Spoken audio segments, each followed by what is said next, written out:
First, 15,863 confirmed aggregate cases of coronavirus in Victoria. That's 278 new cases since our last update. I'm sad to have to say there are now 275 Victorians who have passed away due to this global pandemic. That's 8 since yesterday's update. Our thoughts and prayers, our best wishes, our sympathies are with each and every one of their families. I can provide you with some detail. 1 female in their 50s, 2 males in their 70s, 2 females in their 80s, 2 males in their 80s, and 1 male in their 90s. Again, we send our best wishes and condolences to each of those families. This will be a very difficult time for them. 4 of those 8 fatalities are connected to aged care outbreaks. There are 664 Victorians in hospital, 37 of which are receiving intensive care, and 25 of those 37 are on a ventilator. A total of 1,895,566 test results have been received. That's an increase of 20,951 since yesterday. There are 3,068 cases with an unknown source, 107 more since yesterday, so 107 that have been put into that category. They won't all be from yesterday because of that detective work taking some time, but that's the increase. There are 1,140 healthcare workers who are active cases, and there are 2,018 active cases across 125 aged care settings. There are a total of 7,866 active cases across Victoria. Now, I've got a couple of important announcements, an update around aged care, then I've got a couple of important announcements. So I might firstly go to regional Victoria. Yesterday we tried to make a few points about just the need for people right across regional Victoria. Despite the fact they're under a different set of rules, we have seen some growth in cases. They remain low in total terms, but we have seen some significant growth of cases in Geelong, Ballarat and Bendigo, and that is of obvious concern to us, so we're monitoring that very closely. There are regional public health teams that have been stood up in each of those different regional cities to try and have the most localised response, not just the quickest response, but one that's, I think, that benefits from having that local knowledge. Alan will speak in more terms about, in further detail about the terms of those infections, the numbers, some of the trends that we're seeing in those 3 cities. It is very important that we keep case numbers low, and whilst in total terms there's 492 active cases in regional local government areas that are under the stage 3 restrictions, as compared to 7,155 in Metro Melbourne. They won't quite reconcile because there are some cases that are still being investigated as to their origin. That is of concern to us to see some of the recent trends in terms of growth. Additional cases in Geelong, just to give you one example. The best thing to do when we have growth in case numbers where there's some concern about that trend, but also some questions that simply can't be answered, mystery cases and the like, is to conduct additional testing. I want to congratulate and thank all of those 340,000 Victorians who've been tested across the journey of this pandemic. They're all symptomatic. They're 90-something% of those would be symptomatic. So it's about where the symptoms present, and obviously we have less virus in regional Victoria, so the test numbers are not quite proportionate. But I want to thank each and every one of those Victorians for coming forward and getting tested over these last 8 months or so. But there is some concern about some of these numbers. So that's why from tomorrow we will have a regional testing push in Ballarat, Geelong and Bendigo, and there will be 3 additional test sites opened up to support that extra testing activity. This is all about encouraging anybody with any symptoms in Bendigo, in Ballarat or in the Geelong region to come forward and get tested. Of course, the same message applies to every single person in regional Victoria. If you have symptoms, even very mild symptoms, then we would ask you to come forward and get tested. We will process that test as quick as we possibly can, and then you will have made a really powerful contribution to our collective fight against this enemy. So the 3 additional testing sites are Ballarat Respiratory Clinic, Geelong Cardinia Health, and Bendigo Respiratory Clinic, Spring Gully Primary Health. We can provide you with further details, and we'd be very grateful to you if you can help us to get that message out that those 3 sites are now up and running. Just by way of, while I have the opportunity, I might just remind people in Geelong, Ballarat and Bendigo of the existing testing sites. We're going to, as part of this testing push, we're not just opening 3 new sites, we're also going to increase operation hours and the number of staff at all their existing sites as well. So in Geelong and surrounds, Barwon Health, North Geelong, there's a clinic and drive-through clinic there in Norlane, drive-through clinic. Then there's Norlane, a clinic. Barwon Health at University Hospital Geelong, they're also running tests. Geelong, Cardinia Health at Belmont, Newcombe Community Health Centre, Foresight Pathology Geelong, and the Ballarat Respiratory Clinic Ocean Grove. So we might provide you with all those details, and again we'd be grateful if you can assist us in getting that message out there. The Geelong and surrounds testing sites, which we're now adding 1 further site to. Ballarat Senior Citizens Centre in Little Bridge Street, Ballarat. Ballarat UFS Respiratory Clinic in Lucas. That is an appointment only service, but again it is there to provide testing access, and of course we're adding a test site into Ballarat as well. Bendigo La Trobe University Rural Health School, that's a drive-through. Bendigo Health in Barnard Street. We then have the Bendigo Respiratory Clinic, as I referred to, Spring Gully Primary Health. So there are a number of sites there. There are additional sites. They'll be open longer. There'll be more staff.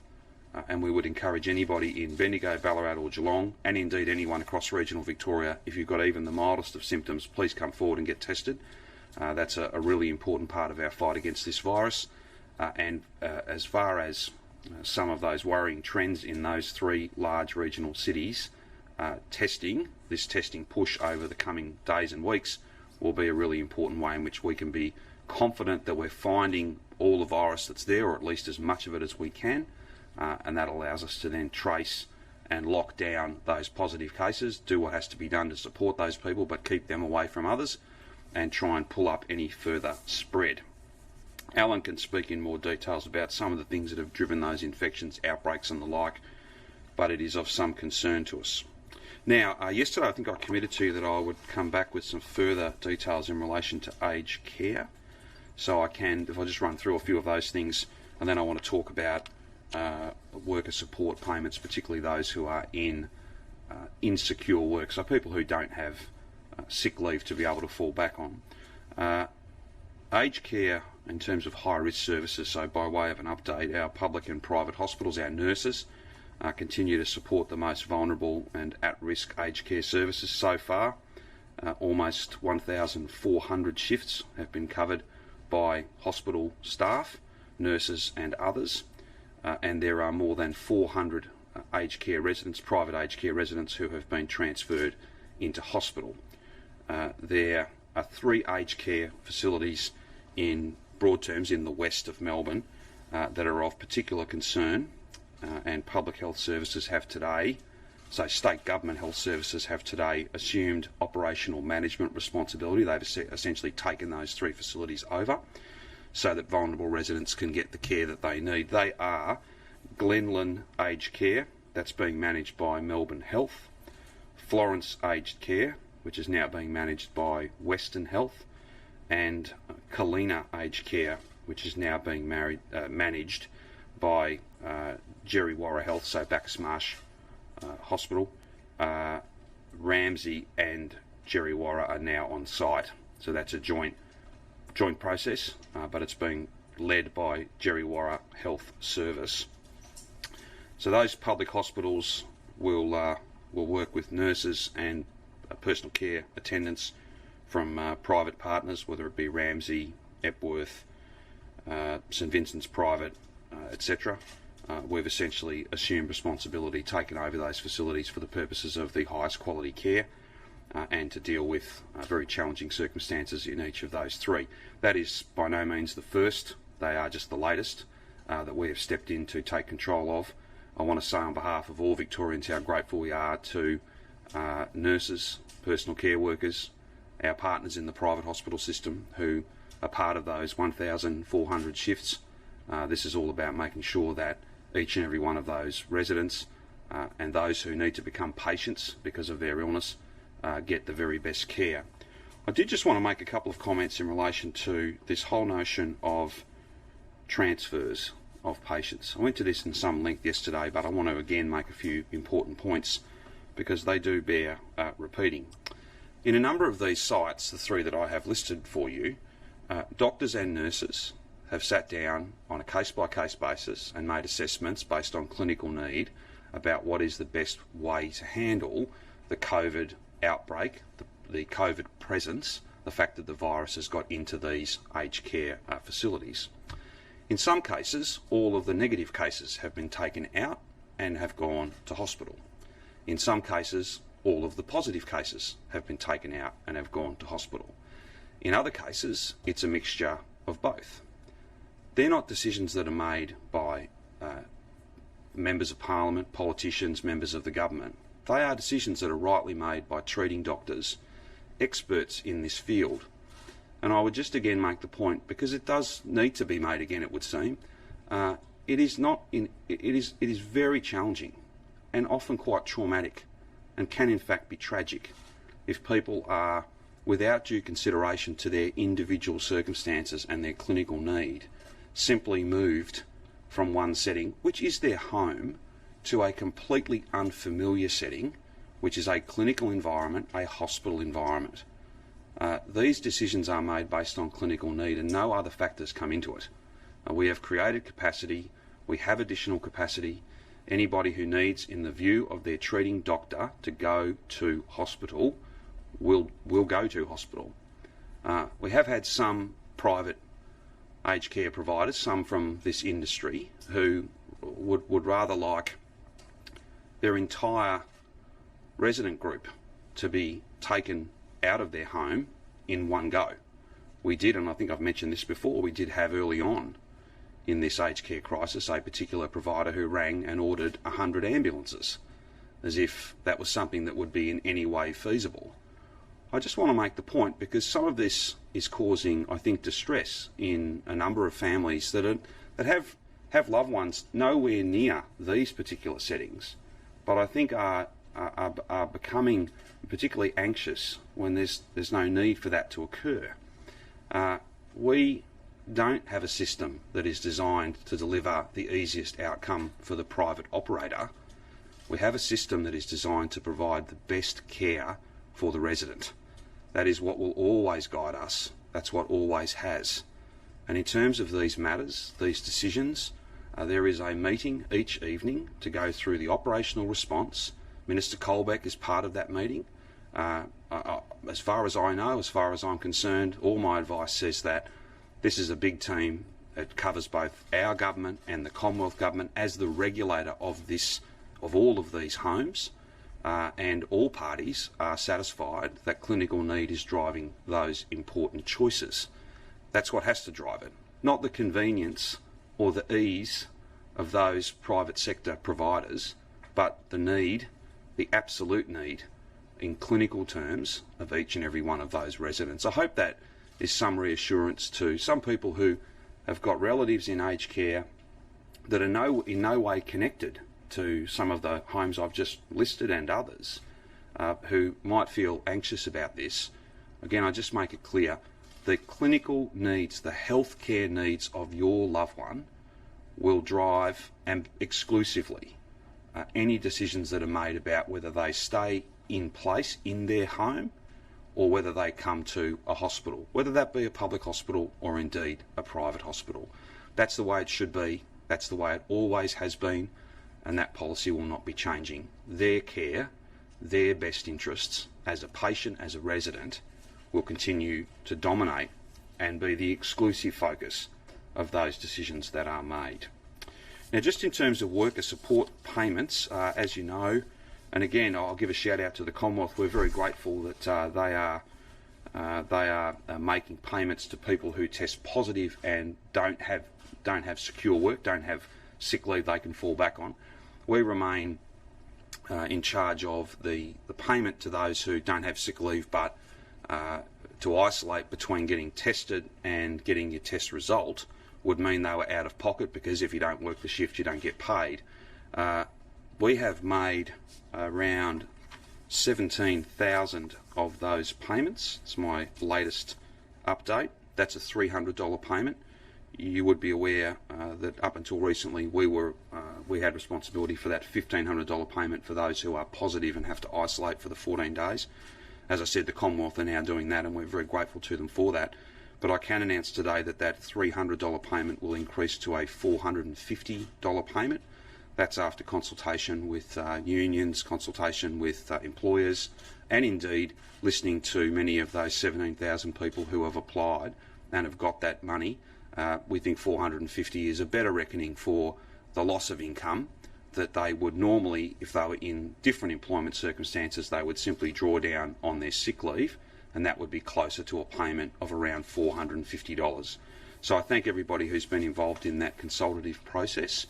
We think $450 is a fair payment, particularly for people for whom their employment circumstances might lead them, their bank balance might lead them to make the choice to not get tested at all, or to perhaps get tested but then go to work while they were waiting for the results of those tests. We can't have that happen.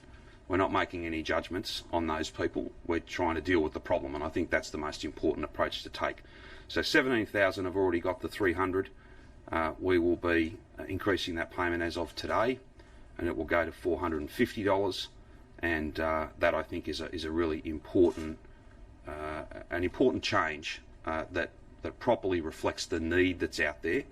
And I think the sheer fact that some 17,000 of those payments have been made, which is a very significant number of people, very significant number of families, just speaks to the fact that insecure work is a real part of our challenge. It's a real part of this fight against the virus. It's meaningful and it's impacting, and these payments, I think, are very important.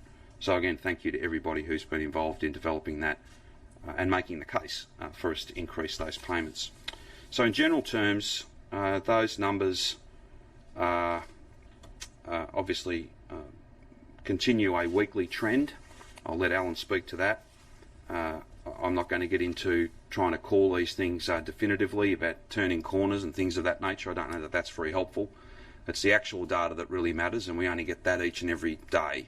But I want to thank every single Victorian for following the rules. That is the vast majority of people. There'll be some who aren't, but I think that there's a growing number of Victorians who are, and we're very grateful to them. And what this shows you, not just today's numbers as a single day, but if you look at the trend over the last 7 days or so, these stage 4 restrictions, as heartbreaking and as challenging, as painful as they are working.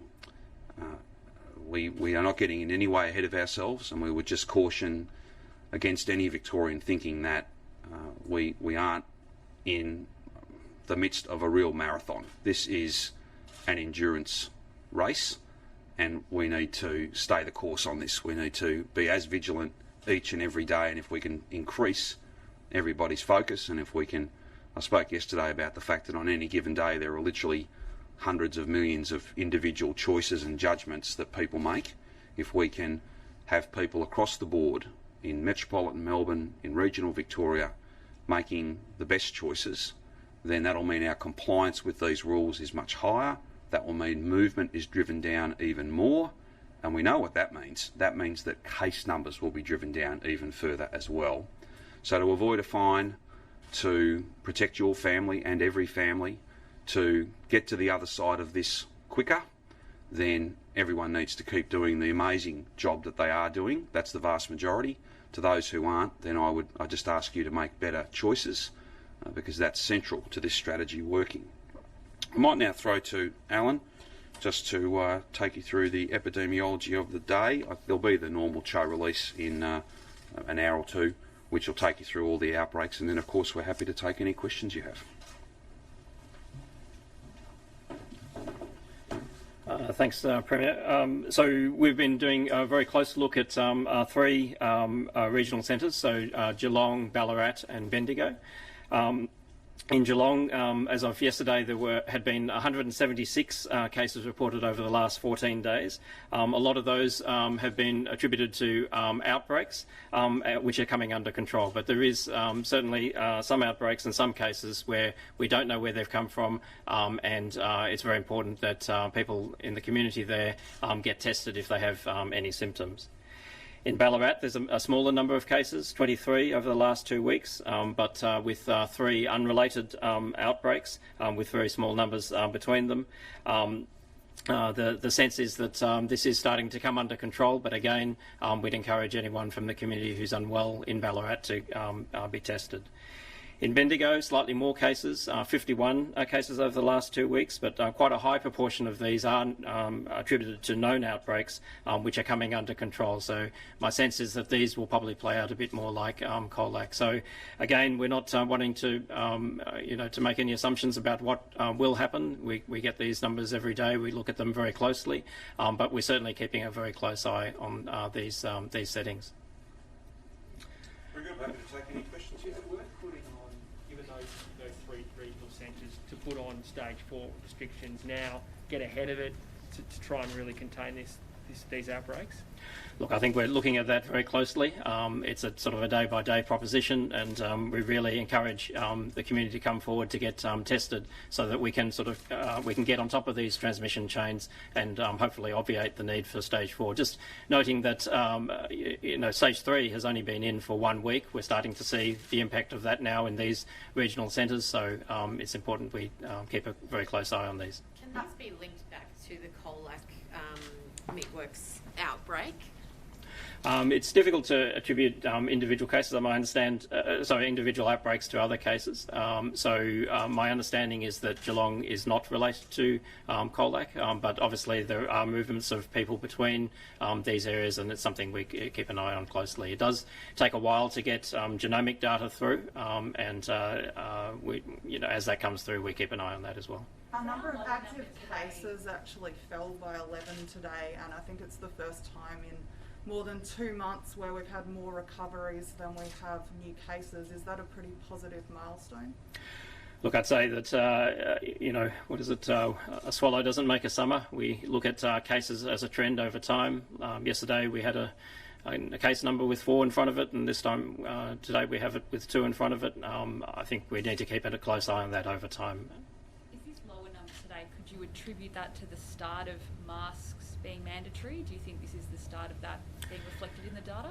Look, I think there's a number of things that have been put into place. First stage 3, then the mask, and then stage 4. I think the effect of masks has probably been seen, but it's all sort of contributing, and it's really hard to sort of disentangle each intervention by itself. But I think it has been 10 days since the curfews were announced, just over a week since some of the industry restrictions were put in place. So I think the effect of those should be starting to come through over the next couple of days. Do you have an update on the effective reproduction rate? Yeah, so there's a number of modelling groups that are looking at this. The most recent estimates were made just before stage 4 came into place, and that was around 0.9 to 0.97. But it does take a little while. We need to see, trends come over time. So we don't have, we can't estimate it for today, for example, on the basis of that. But there are signs that it is peaking and it is starting to come down. Again, we need to wait a few more days to see the full effect of that. New Zealand are looking at the air freight and the possibility of the virus living in frozen air freight. Is that something our health team is looking at here? So we're aware of those reports. I do note that they had 13 new cases today, and they've it's a link to I think a cold storage food processing facility. We're aware of that, and we're looking into that. We're not aware of any links at this stage. The Royal Commission criticised Newmarch House for not immediately transferring patients out. I understand patient care is, for those that are infected, is front of mind, but Why is there no health directive to remove those positive patients for the protection of others at this stage? I think the Premier has discussed some of that, and it really is on a case-by-case basis. There, having been into aged care facilities myself, there's a big diversity of those. Some of them have, very well-trained professionals. They get infection control practitioners to come in and give them a hand. Their infrastructure is well set up. They might have small numbers of cases. In those cases, those patients, those residents, it is their home, can safely be cared for in those settings. But in other settings where there are large numbers of people, the staffing may not be quite so well trained, then that's a situation where residents may need to be taken out. But it really is in the best interests of the resident, and as the Premier did point out, there are risks in taking residents, particularly elderly, frail people, out to places that are unfamiliar to them. That can be a huge risk for that resident. Can you just elaborate on those risks and who they're a risk to? People that have pre-existing cognitive problems with dementia, for example, will get very confused in a different situation. They're not familiar with the setup of their room. They may try and get up and fall over and hurt themselves. We try and put all these systems in place in hospital to try and protect residents as much as they can, but it is a dangerous environment for them because it is unfamiliar. Is it more dangerous for staff as well? I think it depends on the situation. So there are aged care facilities where, that are very well set up for this. They have lots of single rooms and ensuite bathrooms and so on, and have plenty of staff to help. In those cases, it probably is safer for both staff and residents to be cared for in that, for the resident to be cared for in that situation. Sorry, I meant hospital staff. So again, it depends on the setup, really. Ideally, hospital staff wouldn't need to go to residential aged care, but where that need is there, it's important that they do, and they are helping. In terms of genomic sequencing data, New South Wales is obviously recording more cases which are being linked back to Victoria. How much data is actually being provided to the New South Wales authorities in recent weeks? So there is a national database of genomic sequences which is being shared. Obviously they have far fewer cases than we do, so they have the capacity to do the genomic sequencing quicker. But everything that we have is being uploaded to that database and being shared with public health authorities. To data that would relate to our hotel quarantine? I'm not sure exactly what, so this is the metadata that's associated with those sequences. I'm not entirely sure what metadata is transmitted with that, but it certainly identifies which cases come from Victoria and any links, and there's certainly an ongoing dialogue between all the jurisdictions through HPPC and other committees where there's events that have been of interest. Freya, can I ask you about it, if you could? Why has the government transferred responsibility for several parts of the Public Health and Wellbeing Act from Jenny Mikakos to Jill Hennessy? Because it relates to, Rich, the resetting of quarantine, and because Corrections Victoria, which is not a DHHS agency, it's a Department of Justice and Community Safety agency, in order to put those matters beyond any doubt and to have, if you like, the legal authority sitting behind that reset, the Government Gazette reflects some changes that have been made. So were Corrections Victoria sent in prematurely without legal authority? No, I wouldn't say that at all. There are some important changes that have been made just to make sure that there's no doubt at all about the reset and who is in charge of that, in terms of a matter at law. A team of 100 troops were put on standby the day the hotel quarantine program was announced. Can you still say that the ADF wasn't offered? Well, I'm not sure who's confirmed that 100 troops were on standby. I see some reports, but there's no names associated with any of those reports. It's not my practice, nor will it ever be, to comment on claims that don't have someone's name next to them. I would just, again, I don't know that I could be much clearer, but I'm going to try to be. My only quarrel, my only argument, my only fight is with the coronavirus. No one else. That is my exclusive focus. I will again refer you to the fact that Commissioner Crisp has issued a statement, and as far as I'm concerned, I just don't have the time, and I don't think those who are watching this today and every day would want me to be spending time on those sorts of political issues. They apparently relate to matters that are 3 or 4 months old. We're in the fight of our lives right now, and that's what I'm exclusively focused on. And whether that be popular or not, this is not a popularity contest. It's a global pandemic. That's my focus, and it will not be changing. So you're saying that's false? What I'm saying to you is that I've got no idea who's made those claims, so I won't make any judgment on their accuracy or otherwise. I stand here every day. My name is associated with everything I say because I'm saying it. If people want to make claims, then they probably need to put their name to it, I would have thought. But again, could I just, with the greatest of respect to you, I'm not in any way criticising you for asking the question, but in my judgment, I've just spent more time on that issue than I should, because I've got a lot of other very, very important things to get on with, things that I can change and can influence, things that are about saving lives and driving down case numbers. That's always been my focus. So I think I've answered your question. In terms of the $450 payment, yes. Is it a matter that it's taking longer for people to actually get their test results, and that's one of the reasons that you've had to increase it from the $300? No, Alex. Our testing performance, some of our labs, I think, are averaging about 1.6 days to get the test result back. Others are out at about 2 days. Okay, so that's averages. So we're hearing 6 days. I've got someone that I spoke to this morning that said 6 days. They've been waiting for their test results, and that didn't include a weekend, by the way.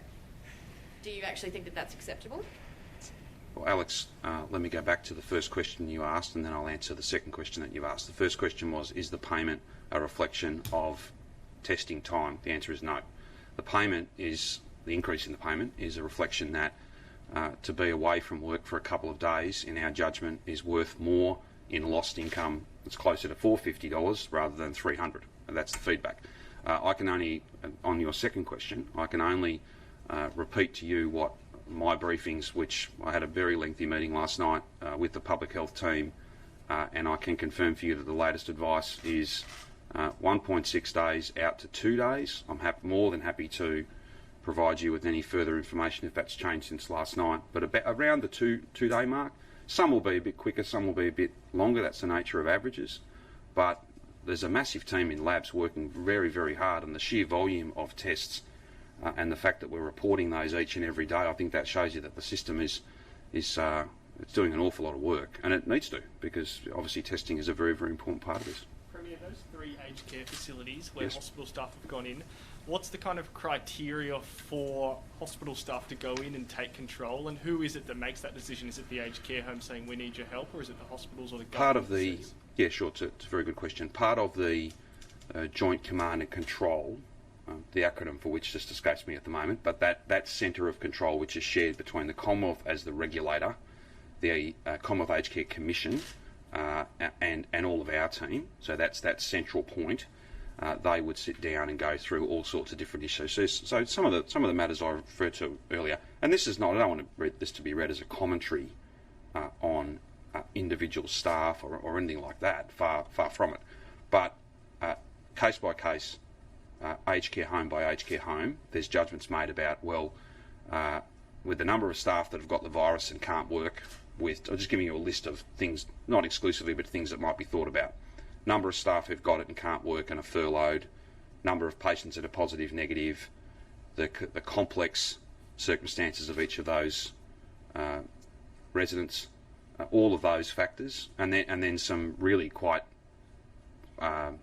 practical things like shared bathrooms, single rooms, how big the facility is, and whether there's an opportunity to be able to provide some physical distance and isolate some people away from others.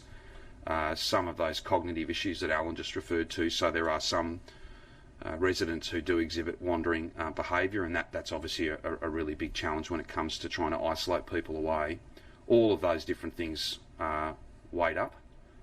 That's just a long way, I think, in many respects, of saying that the clinical needs of each of those residents, they're judged not just for the purposes of transfer, but for the purposes of whether we go in and send hospital nurses into private aged care to essentially run those. That's the system working as it should. It's not a judgment on anybody who won't be working there. It's just the best staff with the best skills being put to the best use. These are not ordinary circumstances in any of those aged care facilities. It's very different. The challenge is often unique, and it's appropriate that we all step up. We've been asked to provide this help, and that's exactly what we're doing. Premier, is the state government going to postpone local council elections in October? I think there's some discussions going on at the moment in relation to those matters. I don't have any announcements to make today about that. I don't think it's been settled, but there's obviously many different activities, and local government elections could be one of them. I'm not saying it is, it could be one of them, where these restrictions, stage 4, has a direct impact on those things. That's not the preferred outcome, but I don't think any of us can ignore the fact that these restrictions, this lockdown, is having knock-on effects in lots of different ways. If and when we've got any announcements to make about those matters, then of course we will. From back on aged care, is there Sure. any reason why the state has taken over these 3 facilities rather than Commonwealth agencies? No. The terms of the agreement with the Commonwealth is that, and this is part of the request and the agreement that was entered into, where there's a sense that we need a different staffing profile, or we need more staff. That list that I just went through, and many other factors, I'm sure. The agreement is that we, so hospital nurses, and there are many of those from the public system, some from the private, and we're very grateful to Epworth's and Vinnie's Private, others. We will go in and essentially run that as if it were a public sector aged care facility. Or perhaps another way to put it is to run it essentially as if it was a ward of a public or private hospital. So again, that's that point about clinical need driving all of these choices. And again, people are free to make their own judgments, they're free to write their own columns, that's fine. But I just thought it was important today just to re-emphasise that point. Clinical need, that's what drives these important decisions. Not whether it's easy for the private operator. That is not the issue. The issue is how do we provide the very best care to some of the most vulnerable people in our state.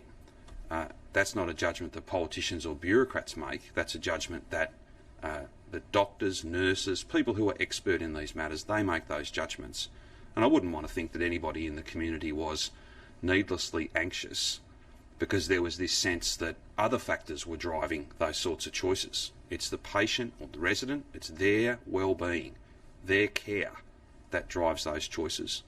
And that's a point of agreement. As I said before, there's that nightly meeting. I'm not aware of any concerns being raised or anything, any issues there. I know that this is a very difficult time for many families who have loved ones in aged care. I suppose what I'm saying is I just think we all have to be careful not to make that an even more difficult thing by perhaps giving the impression that something other than healthcare is driving all of these choices, because all the advice I have is that would simply be wrong.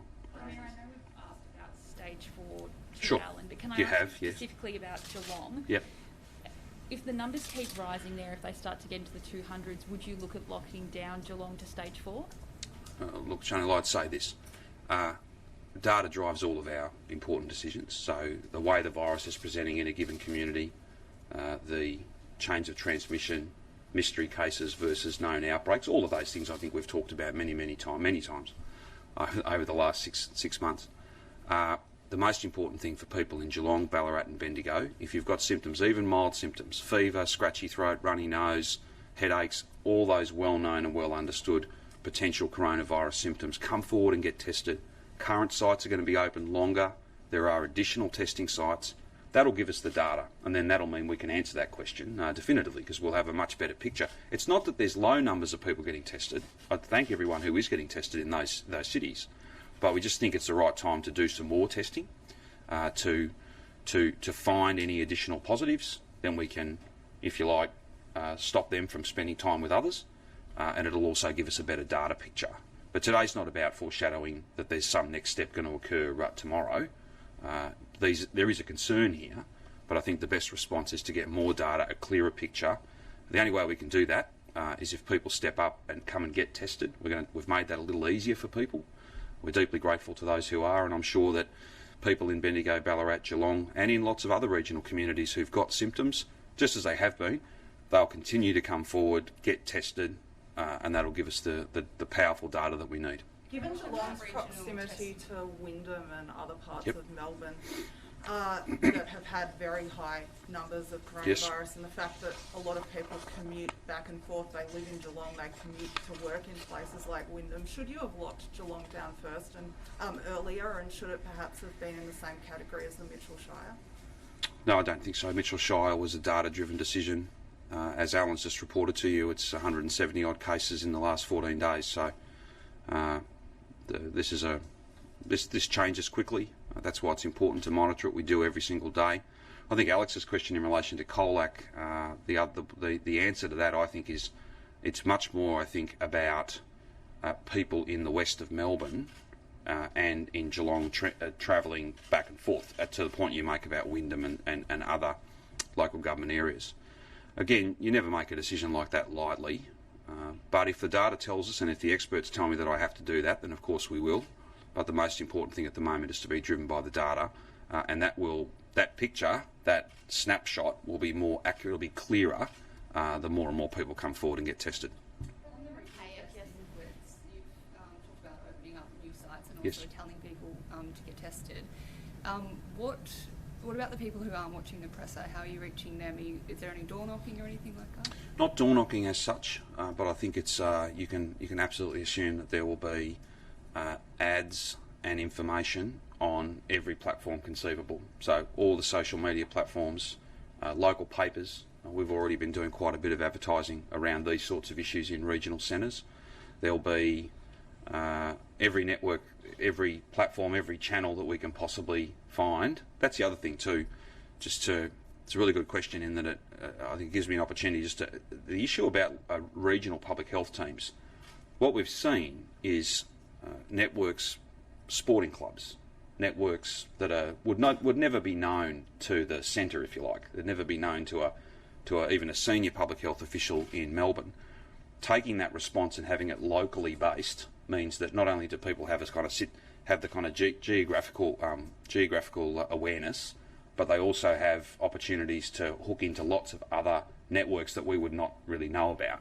So I'm happy to come back with a more detailed answer on just to give you some examples of things we are doing, but any mechanism that we can use to get that message out, we will absolutely be doing that. Are you concerned that some of the messaging in languages other than English haven't been translated correctly? Yeah, I did see that report. Yeah, that's a concern. I understand that's been fixed.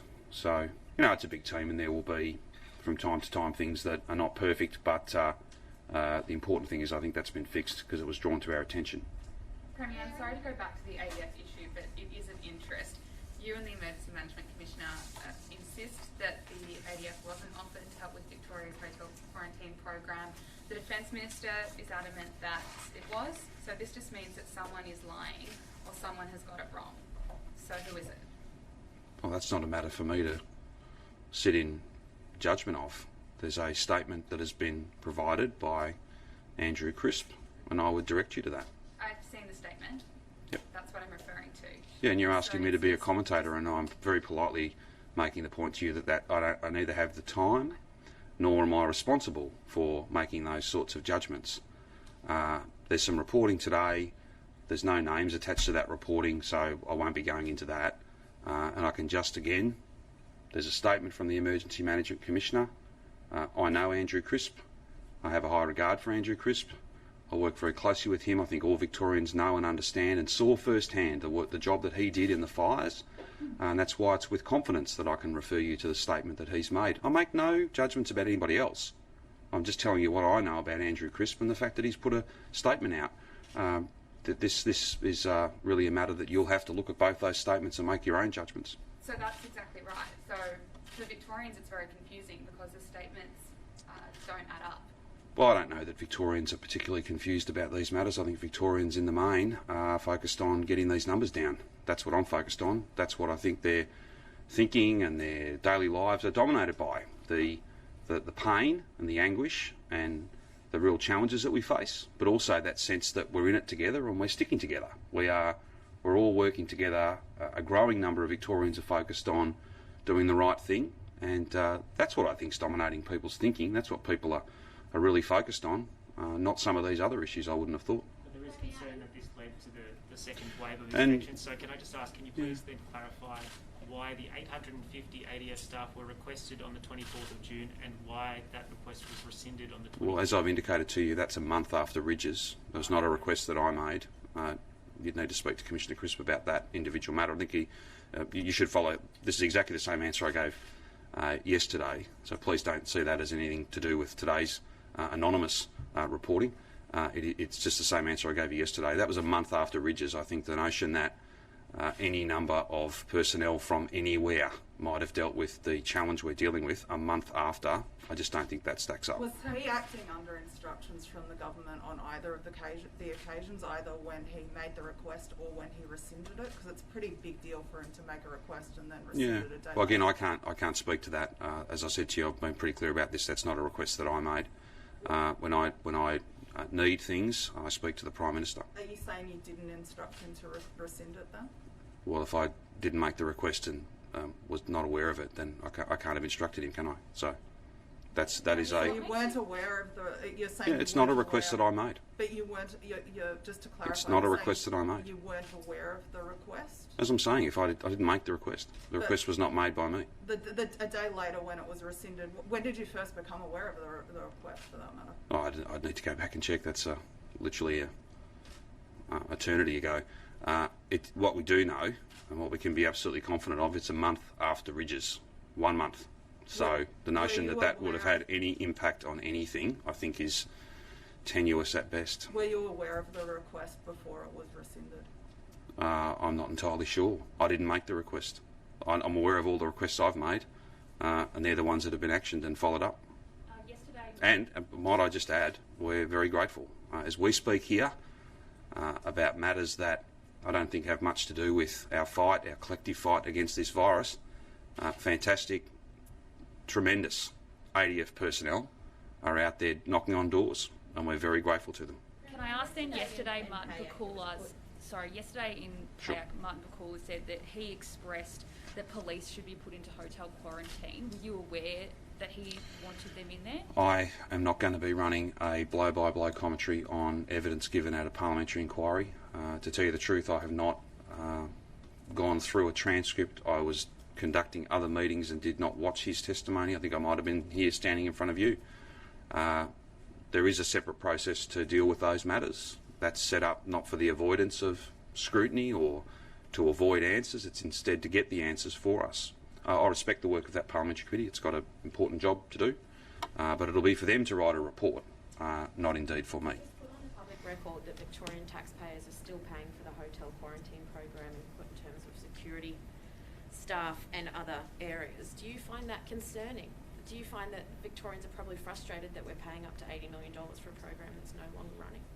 Well, the elements of the program are running, Alex, and you would need some support to do that. So, for instance... So you're still paying the security guards and you're happy with it? No, I would need to come back to you on exactly which security firms or which government agencies or which public servants are being employed to, for instance, provide quarantine support for health workers, quarantine support for public housing tower residents, quarantine support for vulnerable Victorians, no matter what their circumstances are, quarantine support for lots of different people. The fact that return flights to Melbourne are not currently coming to Melbourne, that part of the program has been cancelled, shouldn't be read to indicate that the... So you don't have any concerns that taxpayers are currently paying for elements of the hotel quarantine program that is no longer running? Well, Alex, what I'm trying to do is answer your question, and you asked me what part of it's running, and I'm trying to indicate that to you. And of course, if there's an element of the program that's running, then there would need to be staff, there would need to be money expended in order to provide those services. This is under the control, back to Rich's question in relation to the Gazette today.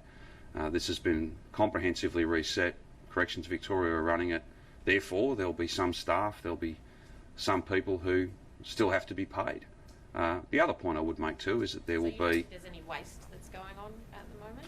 No, I think everybody's doing their very best to try and make sure that we run an appropriate response. And of course, those numbers will have to increase at some point, the total expenditure, on this program, because at some point we will again receive flights back and that will mean that we will need to make appropriate provision for those return travellers. Exactly how many people that will be, I think National Cabinet at its last meeting, there was a discussion about trying to cap that to give a bit more certainty in terms of the numbers, but I think I think we're safe to assume that there will be in the months certainly in the months ahead, right into next year, there will continue to be significant numbers of people who want to return home.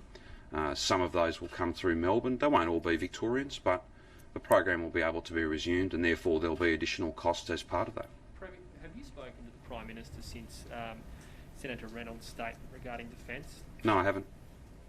Do you think you need to, or regarding No, I was asked about this. a unified approach before, and so is he. Well, it is. I was asked this question yesterday, and I'll neither waste my time nor the Prime Minister's time dealing with those issues, because that is not our focus.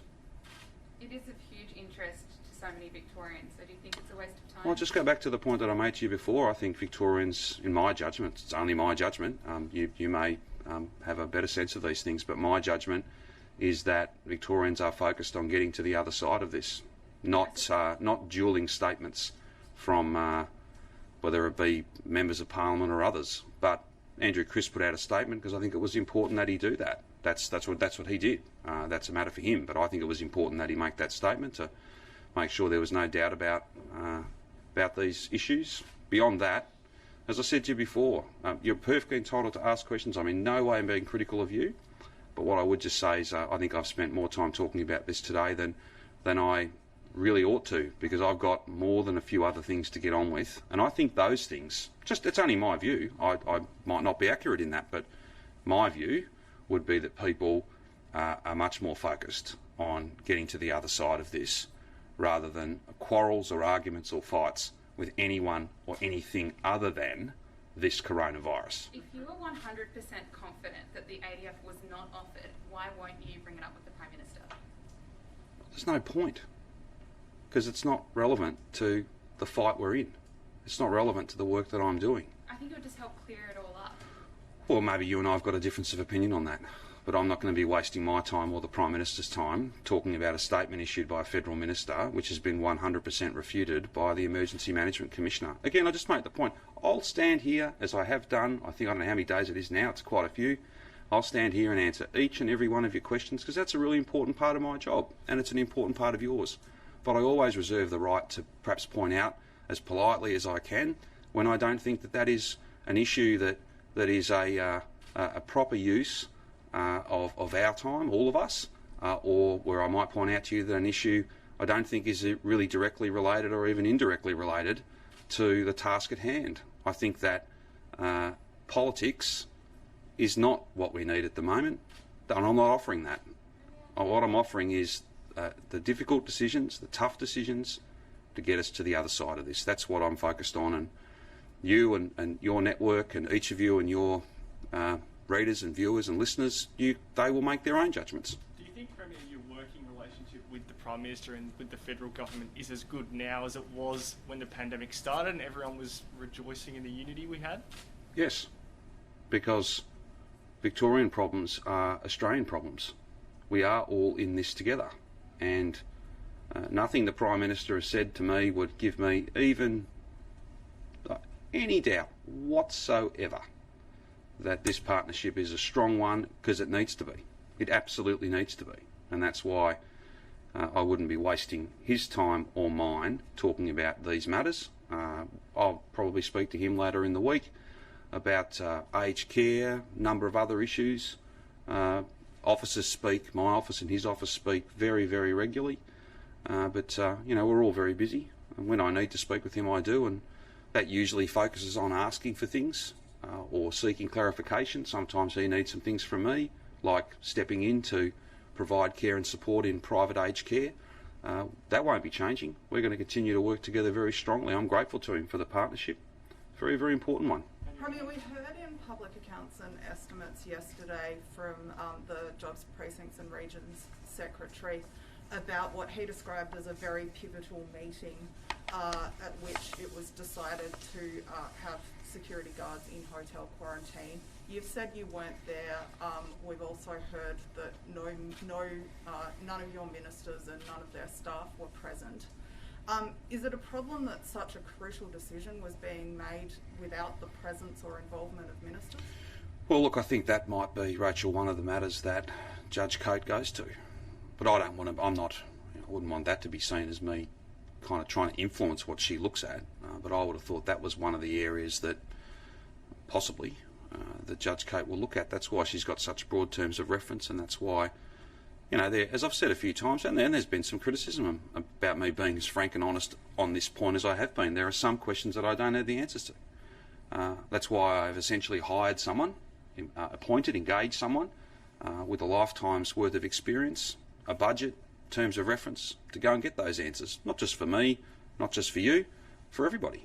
And that process, I am disappointed that it's going to take longer, but that's just the nature of these things. You can't, for instance, make a commitment to Judge Coate that she'll get everything she needs, and then when she asks for an extension, say no. These are unprecedented times, and she needs more time to do that work, but she'll get that job done, and then we will have those answers, and then we'll be able to have, when you ask questions like that, I'll be able to speak directly to it. Should a decision as important as that have been made at a meeting like that without ministers present? Well, I think that I suppose I would just refer you to the answer I've just given you. The context, exactly what occurred at that meeting, all of those matters, and therefore the information you need to make a judgment like that, that'll be the work that Judge Coate does. You indicated that hotel quarantine will be rebooted. I mean, at some point. It already is being rebooted, but I'm just saying... For return travellers, at some point, yes. Is there any indication as to when that will be and how it will look differently? No, look, I can't give you a date. We just have to get past a couple of points. When I spoke to the PM about this, I made the point that it wasn't just because we had issues in those settings. It was also, it'd be a bit unreasonable in the midst of a second wave for us to be having that additional burden of those return travellers, and it can be many thousands. I think in total we were up over 20,000 people who had come back via Melbourne. All of us need, of course, to be focused on the challenge at hand. That's kind of the point I've tried to make a few times today in a few different contexts. That's why I am focused on doing that work, and those return travellers, some of whom may live in Victoria, they're going to other state capitals. I'm grateful for other state capitals for doing that work, but it'll get resumed at some point. But I can't give you a date, Mark. I don't know when that will be, because I think it does very much depend on when we get on top of these numbers that we're reporting every day, when we drive those down, when we're beyond stage 4. But it'll be something that we'll have to come back to you on at the appropriate time. The other day, I think with all the healthcare workers, that a hard proportion of them are actually getting the virus outside of the workplace. Yes. That given, what steps are being taken to provide extra protection to those healthcare workers? So we had a bit of a discussion yesterday about some early data, and again, these are not my judgments. This is just what the data is telling us. That it's about. I think there was a little bit of confusion about whether it was 50 or 59% or whatever. I said for the purposes of argument, let's just say it's half. But that's what the data tells us, that half those infections are not related to health settings. So that just, I think, that doesn't speak to conduct or anything of those people, those workers. It just speaks to the fact that this is a wildly infectious virus, and if you've got community transmission, then you'll finish up with people regardless. Back to the point I think I've made, I don't know how many times now as well. This doesn't discriminate on age, gender, ethnicity, what you do for a living, where you live. It's wildly infectious, and it's not surprising in some ways that if you've got high rates of infection in a given community or a given series of local government areas, that'd be reflected in what is a pretty significant part of the workforce. You're talking about 100,000 nurses, more even, across the board when you start counting all the other staff. And they work 24/7. They're moving around the community. The best thing to do, because I wouldn't want any of these comments or any of this work to be read as a sort of value judgment on anyone who's working in our hospitals. They're heroes. They're doing an amazing job. That's just what the data tells us. We're going to have a more complete picture early next week, and just as I've done many different occasions where I've committed to come back with some information. We're doing that work for us, obviously, to make sure that we're doing everything we can to protect those workers, but we'll be in a position to be able to have a discussion with you guys and through you, the broader community, early next week. Just on data, is the latest postcode breakdown available this week? I don't think we've seen it this week. Yes, it is. I have not. It's not been furnished to me, but I will ensure that it is provided to you. In terms of the farmers, Premier, Yes. what's being done on that? Yeah, look, I can appreciate, having grown up not far from that border, I know and understand, and having a good sense of how the agriculture sector works. I can understand that the movement of supplies, movement of livestock, movement of people is very important to making sure that our agriculture sector, and when I say agriculture, I mean horticulture, the broadest terms. So all of our farmers. This is a really significant challenge. I'm not sure that necessarily that a permit will be possible. I can't speak for what settings the Queensland government, for instance, and as I understand it, the request is a permit that would allow free movement from Victoria to New South Wales and back again, as well as movement from New South Wales into Queensland. Obviously, I can't speak for what what Anna and Gladys would say to that, but I'm happy to follow up, certainly with Gladys, to see whether that might be something that we can do. Jack Symes has been working with various counterparts in the New South Wales government for a long time now, and more than happy to chase it up. I only saw those reports today. I've got the greatest respect for David Jahinki. He does a great job speaking up for his members, and I can understand the frustration. I can understand this is a serious issue. I'm more than happy to have a conversation with Gladys. I haven't had a chance to do that today, but I'll be speaking with her. I will speak with her about that issue, and there's probably a few others I need to talk to her about too. What about the hardening of the South Australian border? It sounds as though there are a lot. Yeah, I shouldn't have left them off the list. They're almost certainly part of it. Look, again, I can understand and appreciate that other states and territories would not want to do anything that might see more cases rather than less. Some states have had their own challenges with case numbers. No one's pleased to see borders closed, but I can understand that. I can understand it, and that's why when we made the decision, Gladys, myself and the PM, to close the Victoria-New South Wales border, that was a difficult choice, but that's what needed to happen. The real challenge here is to do the hard work to try and make that as workable as possible. It'll never be easy, but I think we have been able to have some wins on a few different issues, particularly health workers, for instance. But this is, I suppose, presenting in lots of different ways, whether it be medical specialists who might have flown in from Adelaide into those border communities or into the Western District, for instance, which happens. All the examples we've used along the Murray, there are lots of different examples of this. Again, Tassie's border shut, that will have presented some challenges as well, but I can understand that. The key point here is to understand why they've done it, and I do, and then to try and work through and try and make that as I won't say easy because that's just not possible, I think, but to make it as workable as it can be. Are you in discussions with the Marshall government about making things like schools and farms? Sure. No, I've not had conversation with them about that. I'm more than happy to follow it up, though. I know that, as I said, Jacqueline Symes, who, as Regional Development Minister, and I think someone who's got a pretty good understanding of that Northern Victoria issue, given that that's the electorate that she's the member for, she's been dealing with interstate colleagues. I'm more than happy to try and get an update on that for you, and I can come back to you at a later date. You said that there was other things that you also want to raise with Gladys. What are those pressing issues? Oh, there's a range of different things that I'll be talking to her about. Nothing of particular note. It'll be just one of those conversations where I speak to her about how things are going in Sydney and to thank her for the support they're providing us. And I'm not sure, she may have issues to raise. Premier, we ask this, I know, every time when there's a lower number, but there is a lower That's number okay. today. I appreciate why. I understand. And one day I'll be able to give you an answer to it. But I will. When will you look at stage 4 and easing restrictions? Are the numbers, if they keep going down this way, is it something that you could consider in the coming fortnight? Oh, look, again, I'm in no way critical of the question. Everyone wants an answer to that question, myself included. You know, when will the other side of this be here? When will we get to a peak? When will it come down to a number that's sufficient that we can have confidence that we could move to a different set of rules? That's the ultimate question that everyone wants the answer to.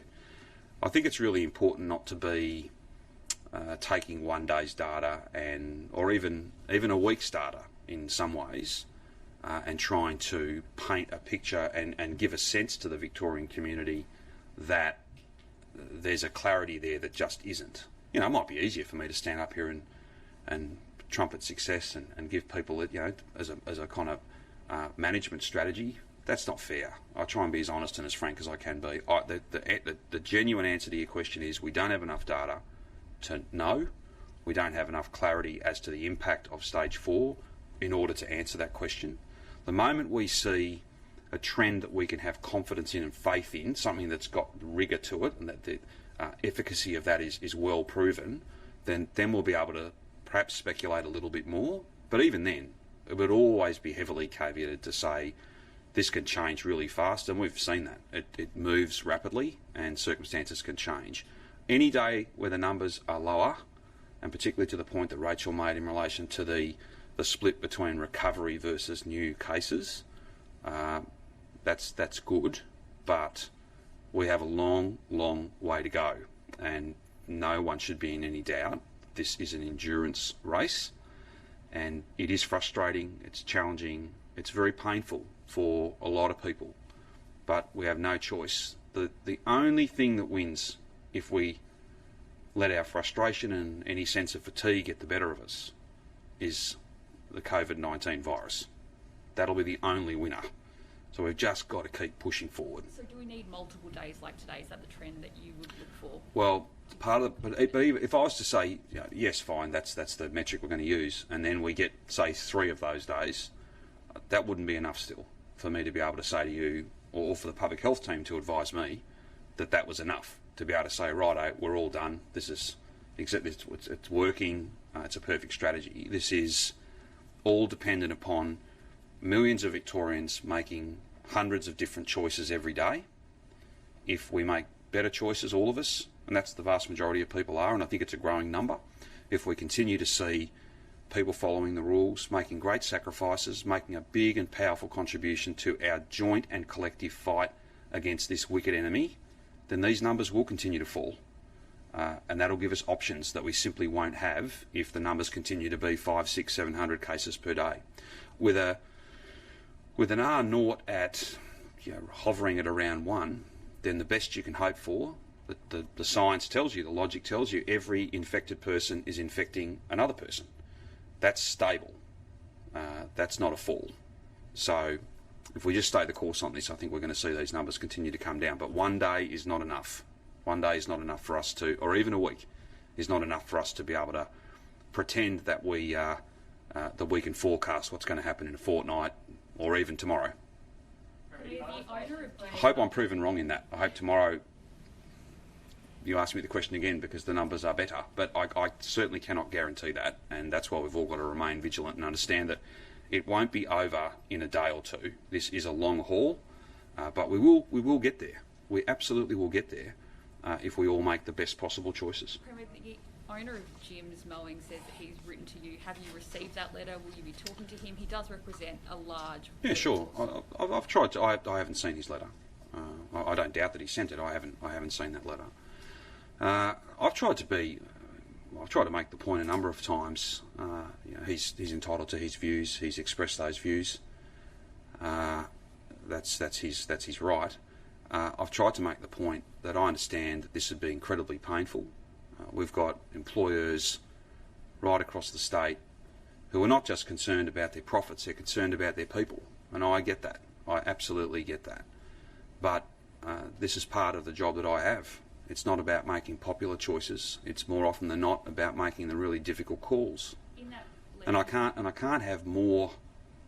None of us, not me, none of us can have a situation where even well-argued cases, eloquent cases, passionate cases that are made in many different quarters, if I was to say yes to them, then we would genuinely have more people at work today than we had 3 weeks ago. and that'll just mean we have more and more cases. So I suppose, as hard as it is, and I'm in no way being critical of him, but as hard as it is, we've got to make a judgment, and our experts have advised us that we can have this period of acute pain, and I'm not denying that it is very painful, or we can have literally, instead of a 6-week strategy, a 6-month or more strategy, and we're well into 2021 and we can't open up again. So that comes with some very significant consequences as well for the smallest of businesses all the way through, for workers working in every part of the economy and indeed every part of the state. But will we have a meeting with him? Well, I haven't seen his letter. Let me have a look at that letter. Again, I'm not making any comment about him. I understand this is very difficult, very, very difficult, and he, like many employers, no doubt, they've got a concern for their business, and at the same time they've got a concern for their people, and I can appreciate that. It's a very painful time. Can I just ask about aged care? You've Yes. raised before today as well this concern that homes are wanting to move all their residents out to hospitals, saying that they can't handle it anymore. Well, there are some that have tried to do Is that. that a problem that you're still seeing? No, I think that's stabilised now, because we have been very clear. When you've worked, when I say we, health heroes, hospital nurses and others, when you've worked 1,400 shifts, I think that deals with the issue of whether you need to evacuate entire aged care facilities, not based on clinical need, but based on what the preference might be of that particular operator. Again, and I'm not having a go at them, this is a very difficult time, but we just have to be really, I'm just trying to be as clear as I can. I'm not speaking to them, I'm speaking to families who might be, who I know are very anxious, and some of whom might be anxious and they don't have reason to be. And I just don't think that's fair. Clinical need, care, what your loved one needs as assessed by medically trained, by health professionals, that's what will guide the way in which your loved ones are treated. That's exactly how it should be. Back in terms of the goal and what we're aiming for, Yes. I know predicting stage 3 is impossible, but COVID normal essentially Yep. requires zero community transmission. So can you just give us a bit of an update on those mystery cases? Are we seeing them go down, or how many more are we finding? Because it's I'll tell you what I might do. Investigation every day. I just Yeah, don't they know. are, and they do lag a little bit because it's all that coronavirus detective work. If it's okay with you, I'm happy to have Alan or Brett tomorrow, if you like, or maybe if there's further data we can provide in the show release today, we can try and give you some further analysis of that. But I'm happy to make that a feature of tomorrow's briefing if you want to get some further details, and you can ask as many questions as you want then. We just have to have all the data to hand. I've got today's data, which is not a reflection of yesterday's community transmission. It'll be the ones we've confirmed and can add today. That's 107 of those mystery cases. Look, I think just to your point about stage 3 and community transmission or mystery cases, one way to define it would be zero community transmission. But I don't know that that's necessarily a hard and fast rule. We'll just have to see where we get to at the end of this 6-week period. I guess more COVID normal, but just Yeah, sure. in Yeah. following that all up, I think Brett Sutton said a while ago that we had the capacity to do about 1,000 of those long form interviews a day to try and get those mystery cases solved. You'd always hope not to have to do that. Yes, but but I'm just has our capacity increased since then? How many interviews are we able to do a day to try and solve those cases? well, we're doing, I suppose the best way to answer the question is if you look at today's numbers. So we will have contacted each and every one of those by the end of 24 hours. So that begins, so the clock starts ticking when the lab tells us, which is around 2 hours after they tell the person. Sometimes a bit quicker, but usually it's around that 2 hour mark. So you get your text message or the call from the GP, whoever's done your test, you've got it. We get told about 2 hours later. We then, from that moment, we then begin the process of contacting you, and that contact works in different ways. You might get an initial text, then you will be phoned in the next few moments. Please answer the call. You answer the call. There'll be a long form interview. Some of those people can't be found. They don't answer the phone for one reason or another. That's where the door knocking comes in. That's where we're able to then conduct some of those interviews on the phone. But we're making contact with all of those cases within the 24-hour period from when we get notified, which is about within 26 hours of when they were told. That was the subject of a rather lengthy meeting last night to confirm that. Close contacts are a little bit more challenging, but we're reporting into that national dashboard, and we've seen improvements in that performance, even though the numbers are going up, but we're getting to people faster than we were. So I suppose that's just a long way of me saying, yes, we've grown capacity. Yes, we have additional capacity, but every time these numbers come down, it's good for a range of reasons. That's less people in hospital. That's less people who will be gravely ill because of this. That's less stress on all the different teams that are trying to respond to this. And it means that our strategy's working, and the other side of this is closer. It's a big team. I think we're up to about 2,600 now, so it's a really significant team. But you would never want to do more of those interviews than you absolutely had to, because they are complex, they are challenging, and of course each one of those then uncovers an enormous amount of work that the team's got to go and do. So we're getting there, and I think it's quite amazing to be seeing on all the data that I've been presented, all the metrics that I've been presented, improvements, whilst at the same time the total task has become much bigger than it was at any point during the first wave. And how have we gone with those door knocks? You mentioned you didn't have the exact figures yesterday. Have you? No, I don't. I don't have them today either, I'm afraid. But what I will do, why don't we make that?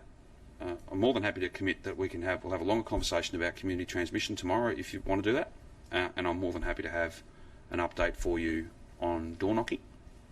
They're out there every day, so I think my last time I updated you was either Sunday or Monday, I think. That was that 1,150 day. On the issues of compliance, what I said yesterday still holds. I think we're going to set something up separately for you to go through all of those issues, and you can sit down with Victoria Police and go through all those things. I'll sit down with Victoria Police. I think everyone will, but I think there's going to be a separate briefing where... Won't be part of your briefing? I don't think so, because I think it'll be specifically on those enforcement matters. I'll still do a briefing, but I think there'll be another briefing where Victoria Police will take you through those things. The only number I'm really after is just how many fines have been issued to people who are meant to be self-isolating. And Sure. No, I understand what you're after. Yeah, that's really the only number. Well, if I can get you that number without a briefing, I'll do my best to do that. But I think what we're going to try and do is have all of you, if you're interested, to come and be briefed on all the enforcement activity. So curfew, businesses, masks, and the issue of who should have been at home and weren't. Is that, while we're waiting, when will that be? I'm not sure. We're going to try and do that as soon as we can. What does that mean, though? What's as soon as we can? I don't know, is what I've just said. So Okay. I as soon as I can, I can make up a date now, but I'm not going to do that. As soon as we can give you a date, we'll absolutely give you a In a date. couple of weeks, are we able to get that number of how many? No, it won't be a fines couple of have been weeks. issued tomorrow? It won't be a couple of weeks. I'll Okay. get you that data as soon as I It's can. been about 2 weeks that I've been asking for this number, so that's why I'm just wondering if we could maybe get it tomorrow. I fully appreciate that you've been asking for the number for some time. I'd just ask you to fully appreciate that if I had the number, I'd give it to you. And I don't have the number, and I'm not going to ask Victoria Police to stop chasing people who've done the wrong thing so that I can provide a number to anyone, frankly. Their job is very important. I'm not directly involved. I don't do the door knocking, and I certainly don't run around issuing fines to people. Victoria Police do that. That's their job. Let's not divert them from it. But I know you want the number. As soon as I've got it or can get it for you, I will provide it to you. Can I just ask Alan one quick? Absolutely, you can. Maybe he's got the number. Sorry, carry on. Sorry. Just want to ask you about vaccines. Oh, yeah. I think since the last time we saw you, Vladimir Putin says Russia's got one. America says it's hoping to be rolling them out by the start of next year. Just wanted to get your thoughts on the Russian one, if you have any, but probably more over kind of what timeline you think we're running on at the moment. Yeah. Look, I don't want to cause a diplomatic incident, but so my understanding is that that the Russian vaccine has been past phase 2 studies, and phase 2 studies means that it's been given to people, and we can show that, or they can show that they respond to that vaccine, and then in some cases they can neutralise the virus.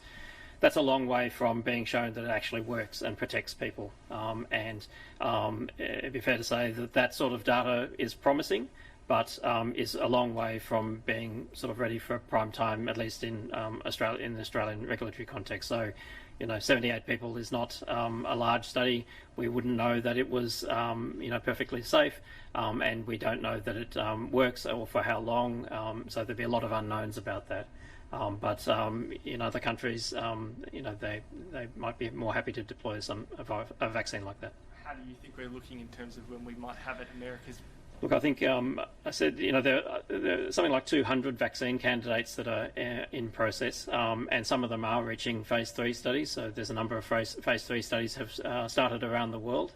I'm hopeful that of those 200 vaccines, something will work. So I think we will have a vaccine, but when it will happen will depend on these phase 3 studies. And typically, phase 3 studies involve many thousands of people. They're sort of they're a very major undertaking. So I wouldn't expect we may well have some results of those by the end of the year. But in terms of a vaccine that's ready for production, for deployment, and ready to go into arms, it may well be next year. And just on ivermectin, the head lice drug, there have been studies overseas that have been done that have shown things like a 50% reduction in mortality in severely ill COVID patients, and a lot of there are medical specialists who are saying that there are no sort of negative side effects from this, so there's nothing to lose from trialling it. What do you say to that? Yeah, so there are a number of what we call observational studies. So they look at the people that were given ivermectin, people that weren't, but they aren't randomised control studies. And the fundamental problem with those is that the people that get it are fundamentally different, systematically different from those that don't get it. So what we really need is randomised controlled trials to look at, what is the dose, what is the effect of that. There are actually 49 trials of ivermectin that are going around the world. We need to wait for, at least one of those to start reporting before it would be ready for prime time. There is clearly a lot of interest in drugs that are available for other reasons. So hydroxychloroquine would probably be a good example. We know with ivermectin, we know what the safety profile of these drugs are, and in general they're pretty safe. We give them for all sorts of other reasons, head lice and scabies and so on. But you don't want anything that may not work, and we want to know that it works before we're going to give anything like that. Is there anything to lose from using it, or do we just not know? Is that what you're... We just don't know, and there's a huge universe of things that could work, and we don't want to give every single one of them. We want to give treatments that do work, and it's important that they're trialled. And how long are those trials likely to take? You mentioned 49. Yeah, look, I don't know the details of those, but generally they take several months to do. In countries where there are many more cases, obviously that happens a lot quicker. And there are lots of other trials that are proceeding as well, testing other treatments. So of all of those, we have now remdesivir, dexamethasone as treatments that do seem to work, and we're using those now. So we do have treatments now. They're not perfect. There's always going to be room for better treatments, but of that universe of things that could work, we need to know which ones actually do work before we give them. One quick one on the vaccine as well. It seems like the main Australian candidate is the one being done by UQ. Have you heard any updates on how that's going through HPV? Yeah, so there are actually two. So there's one in the University of Queensland, and I think there's one in South Australia as well. Both of those, I understand, are proceeding through phase 1 and possibly close to phase 2. There's also another vaccine that's made by an overseas company that's being trialled in Australia. But I think in the end, it's, although obviously we would be delighted if one of those vaccines was successful, we'll take any vaccine that works. If it's shown to work in another country and it's very effective, then we'd be happy to use that one. But again, like with treatments, we need to know that they work, and we need to know that they're safe, and we have to have them available as well. Any other issues? Very good. See you tomorrow.